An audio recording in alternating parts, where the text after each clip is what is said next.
Welcome to Still Growing in Grace, a program dedicated to inspiring joy, giving hope, and delighting in grace. I'm Mike Zenker, and I'll be sharing with you a message of hope that will expand your understanding of God's love and amazing grace. God already deeply loves you, totally accepts you, and really, really likes you. Growing in Grace Ministries Canada and Hope Fellowship, your community church, invite you to enjoy today's program as we dig deeper into what it means to be still growing in grace. Hey, good morning, everyone. Welcome to Still Growing in Grace. I hope that whenever you tune into this program, either live or watching later, that you find encouragement. I hope that you're inspired. I hope that you hear good news or more hope-filled perspective on the topics we tend to talk about. Before I get into today's topic, I want to give a shout out to my friend who has just passed away, Paul Gray. Paul Gray has been part of our program since I began doing this Still Growing in Grace. He's become a really good friend over the years. Recently, he ended up in hospital with some lung issues and suddenly passed away. And so my heart goes out to Kitsy, his wife, and the hundreds and hundreds, maybe thousands of people that have gotten to know Paul, who to me emulated grace personified, Jesus personified. And man, I'm going to miss him. I had really hoped to have him part of our next conference. In fact, the next two conferences that we're going to be, that are in the plans. And it's just heart-wrenching because he was just somebody I could go to for a quick conversation. Hey, what about this? What about that? What do you think? Or, hey, I'm having a rotten day. It's okay, Mike. The light of Christ is in you. And he wasn't goofy. He was real. So everything about him was authentic. And so he wasn't just, putting up a story or giving you a line. When he gave you encouragement, it was real. So I like that. I don't like canned encouragement. I can't stand it. Throw a Bible verse at you here and assume that is encouraging people. It's not. The heart, the relationship, that's what does it. So gonna miss you, Paul. And I think Kitsy posted on, I'm not sure where, either on his personal or the Paul Gray Grace to All. But there's an obituary listing there, and you can go and take a look and leave a condolence. If you knew him and were encouraged at all by him, leave a condolence there. I think his celebration of life is going to be October 15th. That's if I remember correctly. All right, today, the last couple of weeks, I've had Richard Murray on because Bill wasn't available. And we've done some conversations on evangelism, on the idea of Mars Hill and Paul talking to people who don't believe in God. And in fact, they believe in many gods, and how he addressed the topic of this unknown God without lambasting everybody else for their faulty beliefs. It just wasn't, the, hammer over the head, you're wrong, I'm right. He came at this with a totally more beautiful perspective. And the last couple of weeks recording these sessions really helps me see that and how important it is for us as believers to rethink this evangelism thing. I think there's a ton of myths surrounding it, which includes the word saved and salvation and what it could mean. So today's and next week is the last one we're doing on this topic. We're going to dive into this. What does sharing our faith mean in a more loving way? What about this word saved, and why are we having a hard time with it? And I think when we understand there's a faulty understanding of what this word or these words mean that causes really unhealthy understandings of evangelism and adding fear into people's lives, I think you're going to love this conversation. So today it's Richard and Bill together with me as we have this conversation. Just join in and enjoy. I'm watching live and listening live with you right now. And so the last time I heard this conversation was when we recorded it. So it's going to be fresh. It always is. So I think you're going to love it. Here we go. All right. It's been a while since the three of us have been together. Summer's been busy. So yay, we finally get to have a conversation and continue some of our other conversations. So thanks for being here, Bill and Richard. Welcome. Hello. Yay. Remind us what cities you're in. I'm outside of Atlanta. Oh, sorry. We both waited on each other. I'm outside Atlanta, Metro Atlanta. I live in Woodstock, Georgia. Okay. And I'm in a city not built with hands. No, I'm just joking. Trying to be spiritual.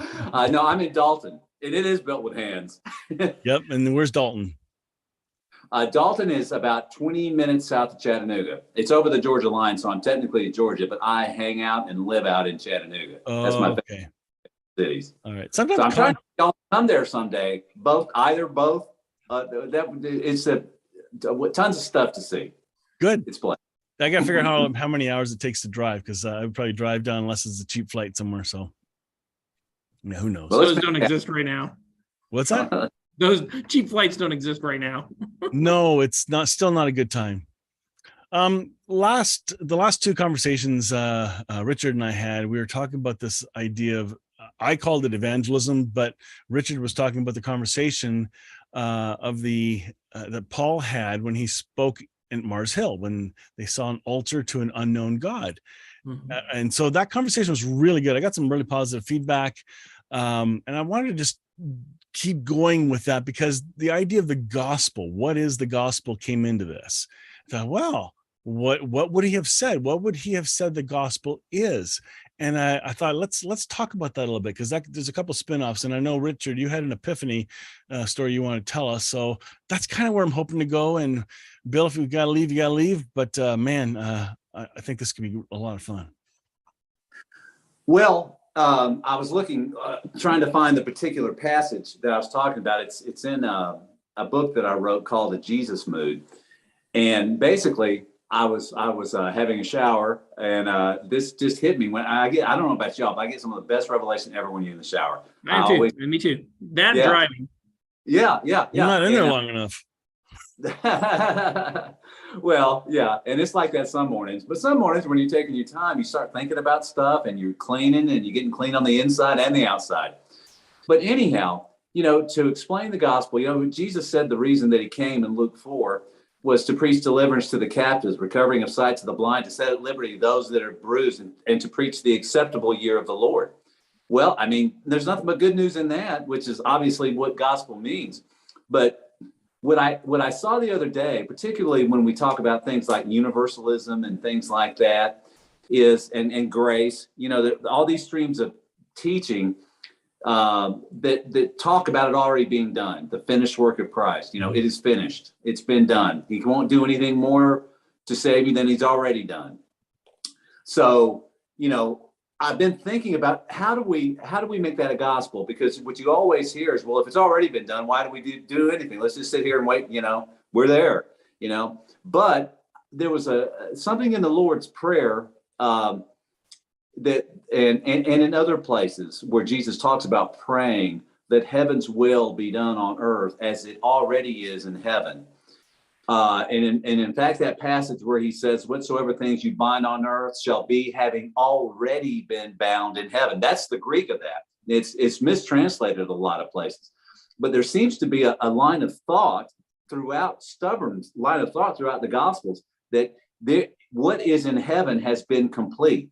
That in heaven, everything has already been done, including our salvation, including our sanctification, including our glorification.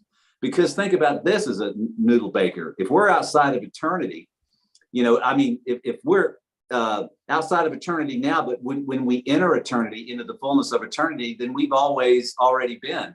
We're there now. We're there having spiritual beers now together, all three of us. All right. I bet you'll be good. Yes, yeah. And when you have that idea of it, then the concept is not then the gospel becomes a revelation of that. It becomes a revelation of chains being set free. You've been all he is. He came to tell you, I've come to set you free. I have set you free. You are eternally set free. The question, though, is when do we realize it? How do we recognize it? To recognize it and to realize it is to then, that is the core of the gospel. That activates it too then, right? That activate. It's all a matter of activation. And what is it we're to pray every day? That your will be done on earth as it's already been done in heaven. And that was the epiphany that I had in the shower. Oh my God. Then that just means that we're here telling people, we're sharing a gospel, a completed gospel. You may not feel saved. You may not even know what saved is.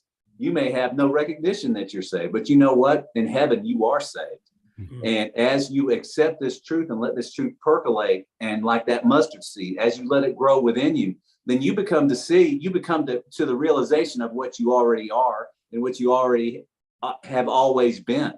And that's putting the maximum impact on Jesus's salvific, is that how you say it? Salvific, work. Yeah. The idea that because anything more than that is a work. We're preaching works. You've got to do this. You got to believe this exact thing. Right. You've got to do this exact thing. You've got to go through this protocol. I don't know about you, but every time someone gives me protocols, spiritual protocols, you just feel the spirit quench. But then when the spirit's percolating in you, you don't need protocols. I mean, intuitively where goodness is, and it's a done deal. We're tapping into the done dealness of God. How about that for a gospel definition? The done dealness. But I got so excited about that because we often get criticized. With regard to salvation, universalism. Well, why do we preach the gospel? Well, why would you even preach it if we're already saved? Because you don't know you're saved. You already don't recognize you're saved. How beautiful are the feet of the ones who share the gospel, because we get to tell people what Jesus has already done. All right. We're not speaking from ourselves or of ourselves, but we're speaking from and of what he's done and what he's communicated through us, through our spirits. So I'll bet your motivation has something to do with it too, then. Yes. And and who wouldn't? But the whole point is the gospel that's being preached today is a gospel that you aren't saved, instead of the gospel that you are saved. Yeah. So we need to take that bull by the delicious horns and just say, yes, you are saved. I don't care how evil you appear. I don't care that you spit at Jesus with the last spittle, on your last dying moment and your last dying day. What's going to happen in eternity is that if you haven't recognized you're so great a salvation, then when you enter into eternity, the Lord's going to take you on a walkabout. That's what I've called it that many times with y'all. Yeah. It's a cosmic walkabout. He'll show you how you've been saved. He'll show you where you've been misguided and how you looked the other way when he was trying to reach you, and all the episodes we've had in our life. It's going to be a glorious thing. That's what my experience at Toronto was like. He took me on a little walkabout and showed me where he'd always been, and that he'd always been there for me. And nothing makes you feel better than when you truly discover that the Lord was with you the entire time in the very midst of your pain and torment. And it's just magnificent. And so this gospel, I think we can polish. I don't want to polish it up too much. I don't know if you ever saw that old Andy Griffith episode where the guy that's everything he does is curse. It's Barney's cousin, I think. And so he's trying to really impress everybody. So he shines the keys to the gates, but he shines them so hard, he ruins them and they don't work in the lock anymore. So he thinks he's living under a curse, but the whole thing is about to get it broken. But so what I'm saying is I don't want to polish the keys up too much with doctrine and with other things. This is more, we got to keep it a little free flowing there and a little organic. I don't have all the answers to all the things of why things happen the way that I do, but more and more, you can't deny that the salvation that Jesus taught, and the only thing he ever said is just believe it. When you believe, it's just believing this ready recognition, submitting to it, and then following the implications of it, where it naturally causes you to want to grow, like a plant leaning towards the sun. Once we receive that mustard seed and it grows, our whole posture starts leaning towards that reality, of the glorious grace. So I know I'm going on long, but that was the epiphany. That's cool. Bill. So, yeah, I think, the gospel, if you want to just kind of go as tight as you can, the good news. How would I describe it? How did Paul what would Paul say? I think if he had to summarize it, maybe this is oversimplification, but I'm not sure it is, or at least the Pauline apostles who wrote Hebrews. I think I wrote down just 5 things here. And this is the summary, like progressive summary. God, okay, define God just in the broadest sense, the creator of the cosmos who holds all things together, right? We're good with that. Whatever you want to define, whatever was the first cause for all that exists, that entity looks exactly like Jesus. To take it one level beyond, what does Jesus in his essence or his simplicity most represent? Well, Jesus is a figure who shows us that God desires mercy over sacrifice, right? What was Jesus' mission? You said it, Richard, but even just to simplify it one layer, he came to save, sozos, we can talk about that, restore, find, bring home that which was lost. Jesus finished his mission completely. God looks exactly like Jesus. That's it. That's the gospel in a nutshell, like super, super compact, right? And I don't know that there's anything inside of that should give anyone sense of dread and only inspire hope and those fruits of the Spirit, right? Love, joy, peace, patience, kindness, goodness, faithfulness, gentleness, self-control. Amen. So Jesus didn't come to, make you feel like crap and tell you how bad you are, Well, so that you'll maybe listen to him.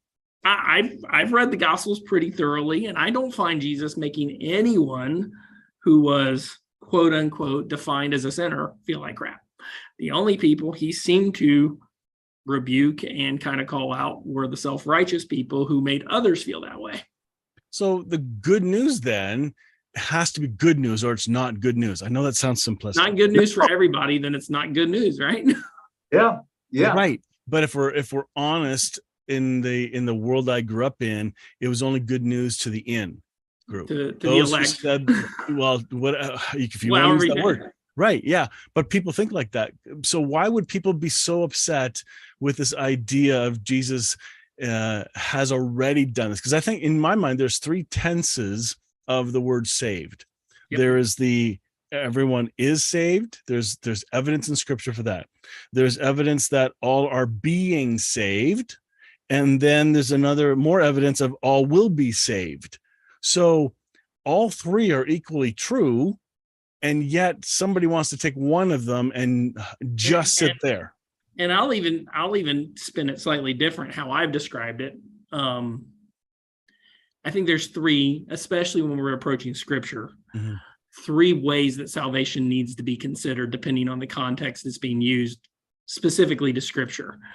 There is a literal salvation that occurred to a very specific group of people that has application scripturally, that there were, according to even Josephus, a non-biblical scholar, who talked about that everyone who fled the city of Jerusalem literally had their life spared. There was a literal saving that happened to a Jewish community who heard the words of message. And it wasn't just physical. It wasn't just spiritual. It was physical. There were some physical applications to salvation, rescue, that were real for that generation of people, and the Roman Empire and things going on. There is a subjective medium of salvation that we can still participate in today, which is the recognition of what I just said, that I no longer believe God looks like Molech or Ra or the Old Testament Jewish God, who wants sacrifice over mercy.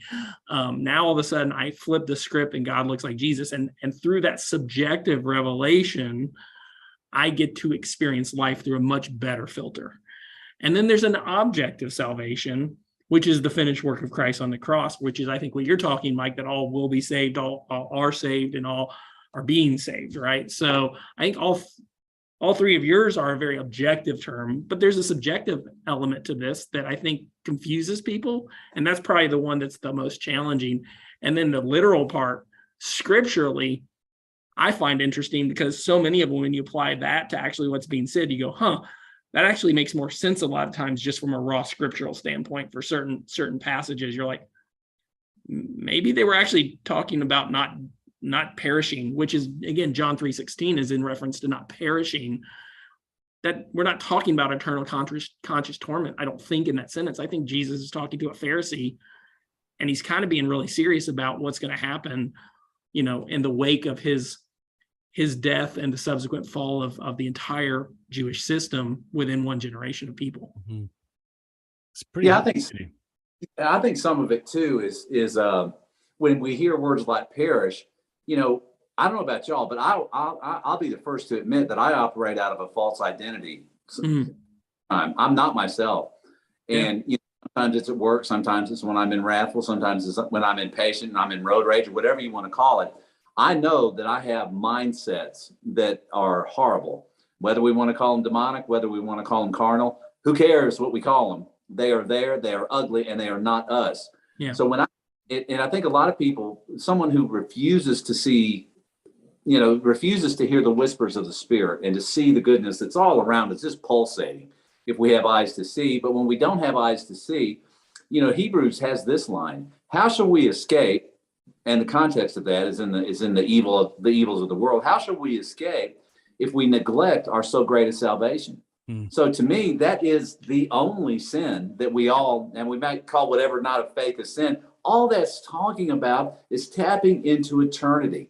When we tap into eternity, and when we widen and we let eternity grow in us, and we're already fully grown. Some part of us is already fully grown. That's the real us.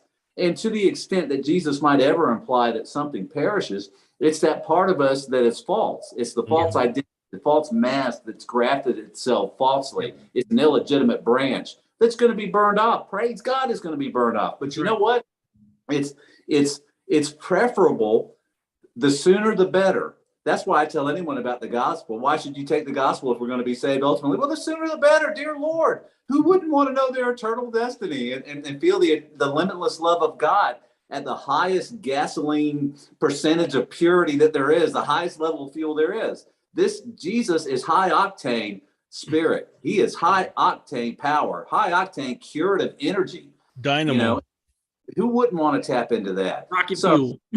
Yeah, and what even makes it more tragic in a way, well, I don't like that. Not tragic, but just unfortunate, is that to know that because of your mindset is one that obstructs your recognition of your so great a salvation.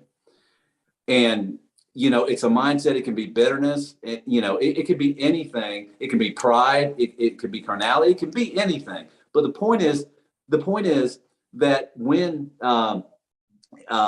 we just let this idea germinate within us, it becomes a pulsating, living thing, and it takes us into places, organic places, and fluid protein. I've shared that word with you. I love that word. It's the cell thing, and it just means it's continually to evolve and change shapes. It's fluid. It goes with us, and that's the way the Lord is with us, isn't it? I mean, everything we do, He doesn't say, "Oh, you took a right there. I'm over here on the left." He goes right with you. He goes left with you. You know, He's continually, whatever choices we make, He's interacting with them, and wherever we go, He's just always malleable and working with us and through us. And there's this energy that I'd like to call plenitude. That's just a word that describes it. But plenitude means fullness. Mm-hmm. And it is it's part of the ancient thinkers would say plenitude. It's more than optimism, because, you know, optimism sees the glass half full, pessimism sees it half empty. Plenitude, it overflows. It doesn't pretend, because an optimist is always pretending it's half full. Plenitude actually sees the eternity in that glass and sees that it's overflowing. So we have, and listen, I'm not telling you I'm walking in this all the time, but I know I've dipped my toe in it enough to know that it's there, and that it changes everything. And when we have a changed perspective and a perspective of light, which is really what the gospel is, it's a perspective of light only in Him, which again, you get back to the gospel, John's thing that he said about it. This is the message, the gospel. This is the message that we have heard from Jesus from the beginning, and now preach unto you that God is light, and in Him is no darkness at all. Yep, and at all. Man, that's it. When we have that, that is the gospel. That's how John described it. Mm-hmm. You know, so when we talk about that, then we shouldn't be preaching darkness. And the reason so many people preach darkness is because they're into dualistic thinking. Well, what about that? If Jesus has come to save us, well, what about those who don't want to be saved? Or what about those who reject it? Well, the answer is you can't reject it.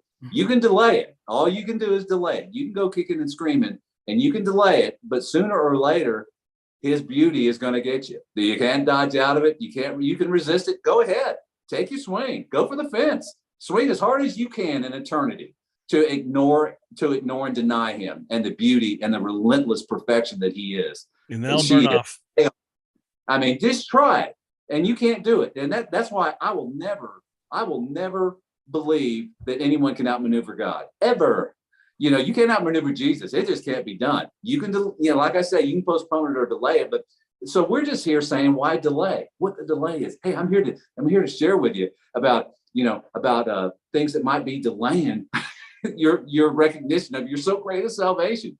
You know, so it's all a question of how each person deals with their own so great a salvation. That's what the gospel is, a revelation. And that's that subjective walk that each one of us that is unique, that is beautiful, that is creative, right? I mean, that's what if you get in that whole quantum thing, and I'm not going to go there, but that's what brings forth creation itself. That's always on the fringe of that eternity, as it is in heaven, bringing it into actuality. You know, Jesus said, I only do what I see the Father doing, or it might even be better said, what the Father has done, right? Because it's complete, right? So he was already seeing the finished work of the Father and bringing it into Amen. The infinite now, right? And we have the same power. I mean, Jesus was pretty clear that we have the same power, that if we can tap into that plenitude, that fullness, that overflowing abundance of life, light, and love that is always on the threshold, if we have the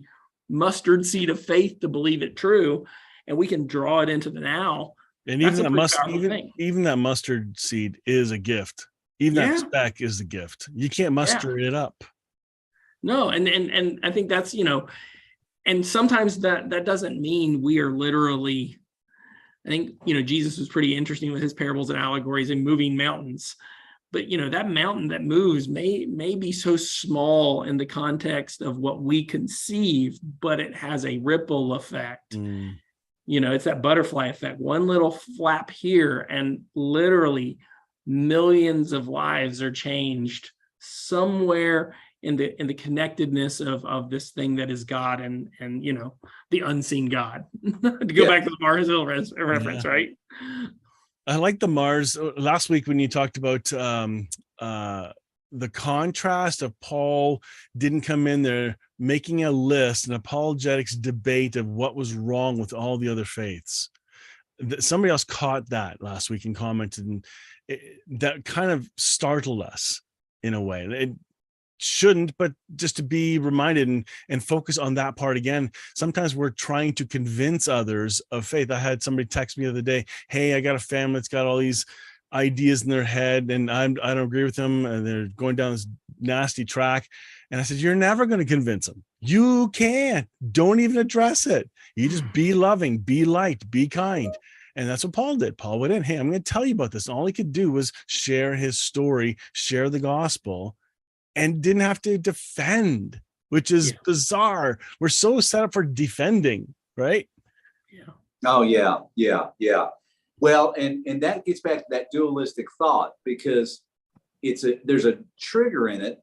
It's like when somebody, I don't know about y'all, but I've had this when somebody shares a healing, or even when I share healing, somebody's first thought to me, why didn't they heal me?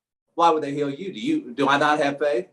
And we seem to have a trigger reaction in our carnal mind. Why? And whenever we hear a positive, we immediately go negative.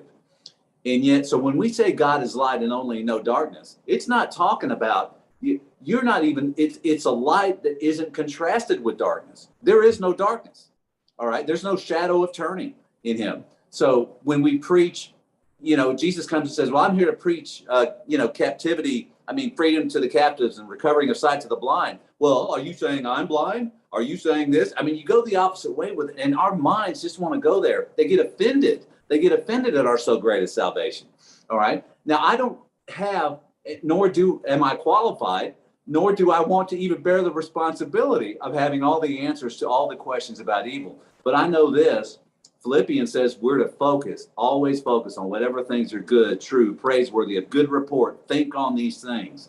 And do not let this dualistic image, well, if I'm not feeling God's presence today, or something happens, then I'm now in darkness, and I'm under wrath. I mean, all those things are rabbit trails that divert from the beauty of the gospel. because then it would be mixed news. It's not, well, I don't know what the Greek word is for God. I know what it is for gospel. It's good news. I mean, gospel means good news, but what is it for very, very dualistic news or very, very black and white news? I'm preaching a salvation. If my salvation I'm preaching is only for some of you, ultimately only for some of you, then it's not good news to everyone who hears it and doesn't experience it or doesn't recognize it. So anyway, I mean, we need to, I'm not going to the dark spots. I'm not going to explain why darkness here or what it is or what's going to, I mean, some people, even the philosophers believe evil is just privation. It's just an absence of being, and I think we don't even need to dwell on that. We just dwell on the goodness of God, and that leavens into our thinking and into our emotions. Yeah, that's good stuff. So how would you sum up this? What is the gospel compared to what we have heard the gospel to be in a dualistic sense? Do a Bill, this would be a good one for you to address. Because there's a contrast, and sometimes people don't understand things until they hear the extreme contrast. Yeah, I mean, just as simply as I could put it, I think Richard nailed it, but just to give it a little more contrast is the message I was taught, and I think the message so many of us have been taught is that God is both light and dark. There's some shadows that we can't understand. And the good news is there is no shadows with God. The shadows that we had in the Old Testament, as Paul says, have been, vanquished in the light of Christ. Mm-hmm. Right. And most perfectly displayed Christ crucified, right, and resurrected. So again, I can't go anything more than God looks exactly like Jesus. And that is the most enlightening, literally, mindset recognition that we can have.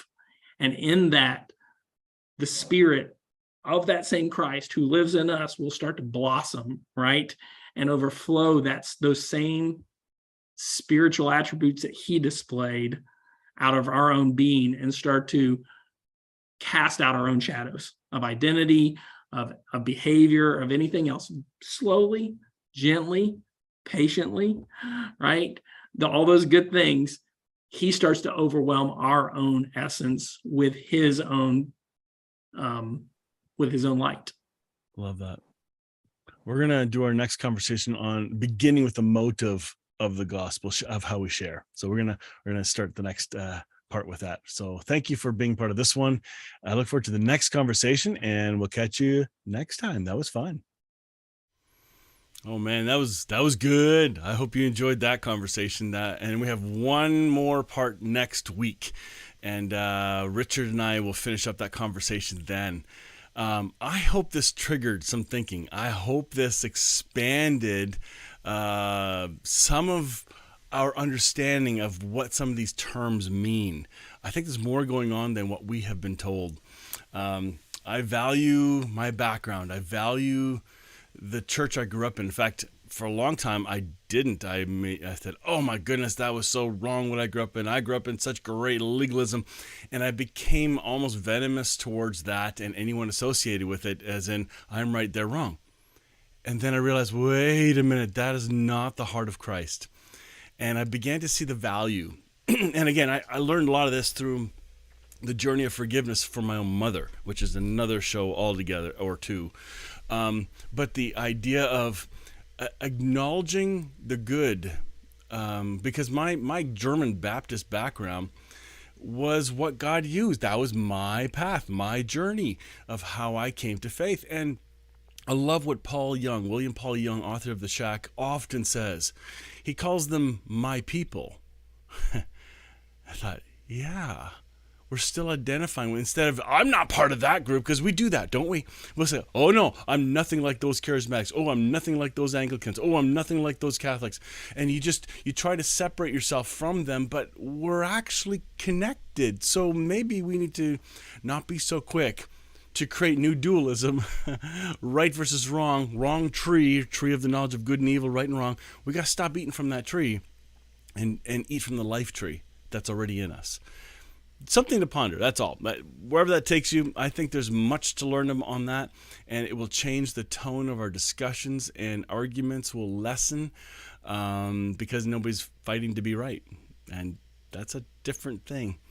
All right, let's say hello to some folks that are watching. Catherine, good morning here in Elmira. Buddy Fisher of Men, tell me who you are again. I think I think I kind of remember. Is it Indiana you're from? I'm not sure. I forget your real name. That'd be nice to hear too. He says dualism is what's taught here in America for the most part. Well, it's taught all around the world too, because it ended up being Americans and Canadians and mission fields and all that stuff that just got spread around the world. But it wasn't just there. Other faiths have them too, other denominations, but it's a real hindrance. In fact, Baxter Kruger talks about that. It's the greatest log. I think he said there's 2 major logs clogging the dam of freedom and life, the river of life, and dualism is one of them, and separation. So yeah, that's a great conversation. I'll have to find where that conversation is. John Sanders, good morning. Hey, John, where are you located? I've seen you on here several times. I just can't remember where you're at. Howard in Sorrento, BC, good morning. And Jen Nye, I think you're in Paris, Ontario. Yeah, this is a great topic. Wait till you hear next week's. If you didn't hear the last 2, go back and listen. They're really good. And then next one, we finish up. So I know I called it Evangelism, Myths, and Thoughts, but really, we talked about Mars Hill, then we talked about today, what is the gospel, and next week we continue with that, what saved and salvation means and all that. I actually forget what next week will be, but it was such a great conversation. So, all right, I hope you guys have a great week. Join us Sunday morning, Hope Fellowship, a small church here in Southern Ontario. We go live every Sunday morning, 9:55 a.m., We got a 10-minute countdown, so you have time to go get your coffee and confirm. Okay, you're in South Carolina, John. That's awesome. Yay. Kelvin, good morning. Where are you from? I see a flag, but I don't recognize it because I can't Google it fast enough. Anyway, join us Sunday mornings. If you can't join us live, Sunday mornings is different. It's like a more of a traditional church setting, but the message is not traditional. I want to give hope and inspire and challenge and question some of the traditional teachings in a safe place, to a group of people that are learning and growing. And so in this thing that we do Wednesday mornings, I can go deeper and faster because it's just a couple people having a dialogue. But on a Sunday, it's a slower pace because people need more time to process. More people show up that may not be on the journey yet or are early in the journey and still have questions, and we need to be careful to not rush ahead of anyone. And I love this kind of pastoring, this kind of sharing, and I hope you guys value it too. So anyway, look forward to that. We'll catch you guys next time. Hope you have a great week. See you then. Join me next time on Still Growing in Grace for more good news. Enjoy previous episodes by downloading our podcast at growingingrace.ca. You can also visit hopefellowshipycc.com to find our service times and location. If this show has been an encouragement to you, please consider making a donation today at growingingrace.ca and help us keep spreading this good news. Thank you again for tuning in to Still Growing in Grace.